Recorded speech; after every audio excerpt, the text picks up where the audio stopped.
अरविंद केजरीवाल एक साथ इतनी जांच में फंसते चले जा रहे हैं कि अब तो ईडी जब उन्हें समन भेजती है तो यह पूछना पड़ता है कि बॉस कौन से मामले में समन आया है, जरा बता दीजिए। उन्हें ईडी इतने समन भेज चुकी है कि हिसाब रखना पड़ता है कि अब कौन से नंबर का समन आया, पहले कौन से नंबर का समन आया था। अरविंद केजरीवाल इतने मामलों में घिर रहे हैं कि अब सीबीआई अगर उन्हें किसी पूछताछ के लिए बुलाएगी तो चेक करना होगा कि बॉस कौन सा मामला है, शराब घोटाले का मामला है, शीश महल का मामला है, या दिल्ली जल बोर्ड का मामला आ गया है। अरविंद केजरीवाल और उनकी सरकार में शामिल लोग इतने मामलों में फंसे हैं कि जांच एजेंसियां भी सोचती होंगी कि अगर अरविंद केजरीवाल पूछताछ के लिए आए तो उनसे बाकी मामलों में भी पूछताछ कर लें क्या, क्योंकि वैसे तो वो समन भेजने पर आसानी से आते नहीं है। जैसे अरविंद केजरीवाल अब एक नए मामले में फंस रहे हैं, उन्हें एक और मामले में ईडी ने समन भेज दिया और यह मामला दिल्ली जल बोर्ड में हुए कथित 38 करोड़ रुपए की गड़बड़ी से जुड़ा हुआ है।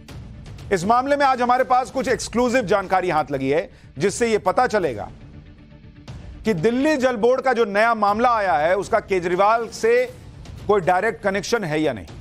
इस मामले में ईडी के पास केजरीवाल के खिलाफ अभी कोई सबूत है या नहीं। क्या ईडी को फरवरी में केजरीवाल के पर्सनल सेक्रेटरी विभव कुमार के ठिकानों पर छापे में कुछ ऐसा मिला है जिससे केजरीवाल फंस सकते हैं, और क्या इसलिए ईडी उन्हें बुलाना चाहती है? अगर अरविंद केजरीवाल ईडी के सामने पेश होंगे तो ईडी क्या क्या सवाल कर सकती है, यह सारी जानकारी आज आपको इस चैप्टर में बताऊंगा। दिल्ली जल बोर्ड में मामले में ईडी ने सोमवार को अरविंद केजरीवाल को समन भेजा, लेकिन जैसा अक्सर होता है अरविंद केजरीवाल ने इस समन का पालन नहीं किया। अब यह समझ लीजिए कि अरविंद केजरीवाल और दिल्ली जल बोर्ड में हुए कथित घोटाले का कनेक्शन क्या है जिसके लिए ईडी अरविंद केजरीवाल से पूछताछ करना चाहती है। देखिए जो कहा जा रहा है पहले उसको सुनिए। यह जो पूरा मामला है, यह पूरा मामला जुड़ा हुआ है किससे? दिल्ली जल बोर्ड से। दिल्ली जल बोर्ड इससे जुड़ा मामला है। तो अभी जो नया समन आया है वो शराब घोटाले वाला नहीं है। मामला कब का है? मामला बताया जा रहा है 2018 का है, और 2018 में चेयरमैन कौन थे? 2018 में चेयरमैन कौन थे दिल्ली जल बोर्ड के? केजरीवाल।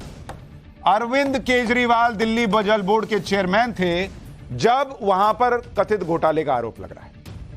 यानी जब दिल्ली जल बोर्ड में कहा जा रहा है कि जो घोटाला हुआ उस वक्त अरविंद केजरीवाल ही दिल्ली जल बोर्ड के चेयरमैन थे, इसलिए ईडी उनसे पूछताछ करना चाहती। तो यह बात तो क्लियर हो गई कि ईडी क्यों अरविंद केजरीवाल को समन भेज रही है। हालांकि ईडी के समन को फिर से स्किप करने पर आम आदमी पार्टी की नेता आतिशी कह रही है कि यह मामला तो किसी को पता भी नहीं है किस चीज की जांच हो रही है।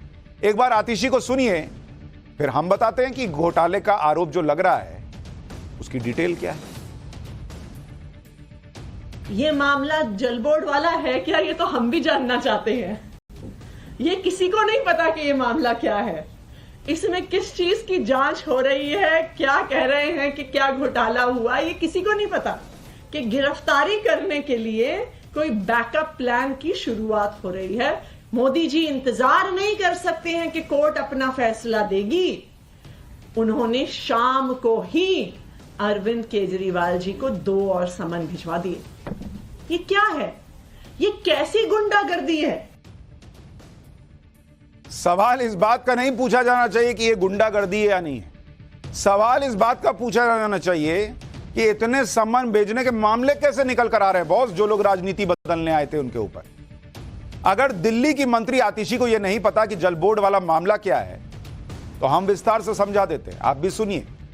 दरअसल आरोप है कि साल 2018 में दिल्ली जल बोर्ड ने एक ऐसी कंपनी को किसी काम का कॉन्ट्रैक्ट दिया जो कंपनी कॉन्ट्रैक्ट के लिए एलिजिबल ही नहीं थी, योग्य नहीं थी। इस कंपनी का नाम है एनकेजी इंफ्रास्ट्रक्चर लिमिटेड, जिसे करीब 38 करोड़ रुपए में इलेक्ट्रोमैग्नेटिक फ्लो मीटर की इंस्टॉलेशन, सप्लाई और टेस्टिंग का टेंडर जारी हुआ।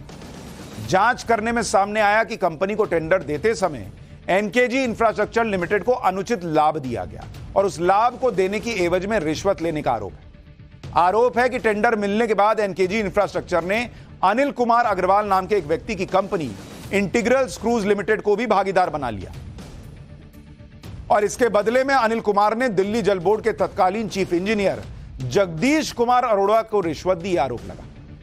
ईडी ने इस मामले में सीबीआई की एफआईआर और दिल्ली एंटी करप्शन ब्रांच की जांच के आधार पर मनी लॉन्ड्रिंग के तहत जांच शुरू की।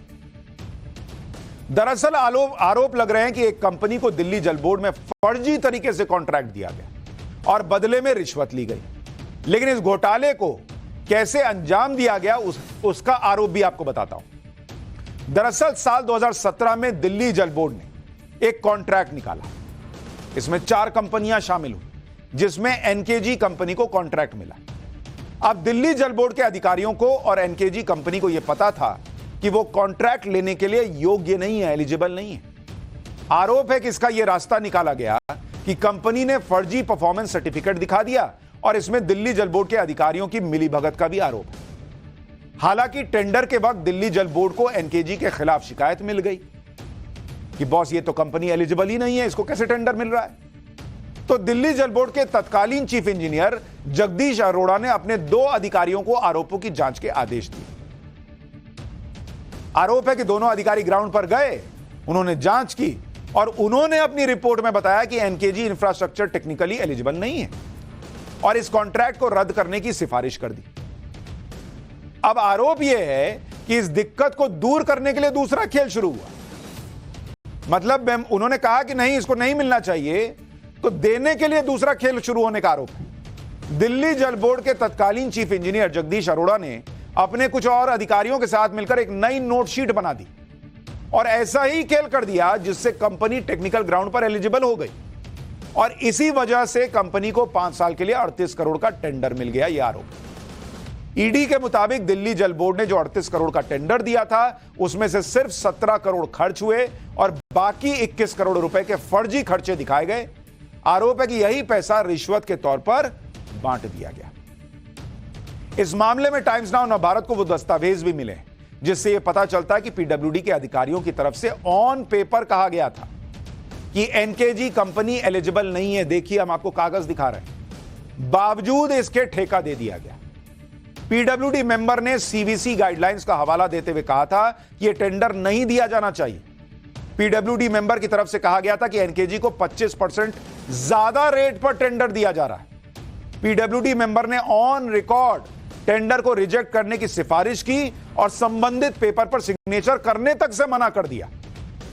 अब इस मामले में अलग अलग किरदार भी हैं जिन्हें आपको समझना चाहिए। इसमें एक दिल्ली जल बोर्ड के पूर्व चीफ इंजीनियर जगदीश कुमार अरोड़ा हैं जो इस साजिश के मुख्य आरोपी हैं और इस वक्त ईडी की गिरफ्त में। एक तेजिंदर पाल सिंह है जो सीए और जगदीश अरोड़ा के करीबी हैं। आरोप है कि इसी के जरिए रिश्वत का पैसा इधर से उधर किया गया। एक अनिल अग्रवाल हैं जो कॉन्ट्रैक्टर है और एनकेजी इंफ्रा के साथ शामिल कंपनी इंटीग्रल स्क्रूज इंडस्ट्रीज की कंपनी अनिल अग्रवाल की ही है। अनिल अग्रवाल भी ईडी के शिकंजे में। इतने लोग ईडी के शिकंजे में हैं और आतिशी जी कह रहे हैं कि लोगों को तो पता ही नहीं कि मामला क्या है। एक किरदार एनकेजी इंफ्रा लिमिटेड, यह भी अनिल अग्रवाल की कंपनी है जिस पर फर्जी तरीके से कॉन्ट्रैक्ट लेने का आरोप है। एक किरदार है NBCC, national buildings construction corporation, इसके तत्कालीन जनरल मैनेजर हैं। एक किरदार जिनके रहते हुए एनकेजी को फर्जी परफॉर्मेंस सर्टिफिकेट दिए गए, यह आरोप है। इसके अलावा सीबीआई की एफआईआर में कुछ अज्ञात लोगों का भी जिक्र है और ये अज्ञात लोग तो कोई भी हो सकते हैं। अब यह समझिए कि इस कथित घोटाले में पैसा कैसे इधर से उधर हुआ। कहा जा रहा है कि एनकेजी इंफ्रास्ट्रक्चर को 38 करोड़ रुपए का कॉन्ट्रैक्ट मिला। जब मिला तो उस वक्त दिल्ली जल बोर्ड के चेयरमैन थे अरविंद केजरीवाल और चीफ इंजीनियर थे जगदीश अरोड़ा और उसी जमाने में 38 करोड़ का ठेका मिला। अब यह कहा जा रहा है कि जैसे ही कंपनी को ठेके का पैसा मिला, अनिल कुमार अग्रवाल जो एनकेजी इंफ्रास्ट्रक्चर के कर्ता धर्ता थे, दिल्ली जल बोर्ड के तत्कालीन चीफ इंजीनियर को रिश्वत पहुंचाई जाने लगी। यह आरोप है। करीब 2.5 करोड़ की रिश्वत कैसे पहुंचाई गई उसके बारे में कहा जा रहा है कि आरोपी अनिल अग्रवाल ने अपनी दूसरी कंपनी इंटीग्रल स्क्रूज लिमिटेड से ढेर सारे कॉम्प्लेक्स रैंडम ट्रांजैक्शन शेल कंपनियों को करवा दी। इसके बाद अलग अलग लोगों से कैश कलेक्ट कराया जिसके लिए फेक वर्क रिसिप्ट बनाई गई। जांच में यह भी पता चला कि कोई भी रिसिप्ट सही नहीं थी, सब फर्जी बिल थे। आरोप है कि अनिल अग्रवाल ने जगदीश अरोड़ा के सीए तेजिंदर पाल सिंह के करीबियों और उनकी कंपनियों को भी पैसा दिया जो कि अलग अलग सोर्स से कुल 2.5 करोड़ रुपए जगदीश अरोड़ा तक पहुंचे। जगदीश अरोड़ा को यह पेमेंट टेंडर दिलाने के बदले रिश्वत के तौर पर देने का आरोप है। यानी टेंडर कुल 38 करोड़ रुपए का था, 17 करोड़ खर्च हुए और बाकी के पैसे जो है वो रिश्वत के तौर पर दिए गए। यह आरोप है। ईडी का आरोप है कि इसी रकम में से कुछ पैसा दिल्ली जल बोर्ड से जुड़े आम आदमी पार्टी के नेताओं को गया और कुछ पैसा आम आदमी पार्टी के फंड में गया। अब कहा जा रहा है कि इन्हीं बातों को लेकर अरविंद केजरीवाल से सवाल जवाब हो सकते हैं। अब सवाल जवाब में पूछा क्या जा सकता है, आपको वो भी बता देता हूं। अरविंद केजरीवाल से पूछा जा सकता है कि जैसे 2018 में मीटर लगाने के लिए जिस कंपनी को ठेका दिया गया, क्या उस कंपनी को आप पहले से जानते हैं? क्या आपको कोई जानकारी थी कि यह कंपनी टेंडर के लिए एलिजिबल थी या नहीं? क्या दिल्ली जल बोर्ड का चेयरमैन रहते हुए इस कंपनी को टेंडर देने की आखिरी मंजूरी आपने ही दी थी? क्या टेंडर का बजट बढ़ाकर दिया गया और क्या आपको इसकी जानकारी थी? गिरफ्तार हुए अधिकारी जगदीश अरोड़ा से क्या किसी तरह से के पैसे की लेन देन हुई? टेंडर को लेकर पीडब्ल्यूडी के एक मेंबर ने आपत्ति जताई थी, लेकिन फिर भी टेंडर को आगे क्यों बढ़ाया गया? क्या आपकी इसमें सहमति थी? ये वो कुछ सवाल हैं जो अरविंद केजरीवाल से पूछे जा सकते हैं, लेकिन ये तो तब होगा जब अरविंद केजरीवाल पेश होंगे समन को देखते हुए।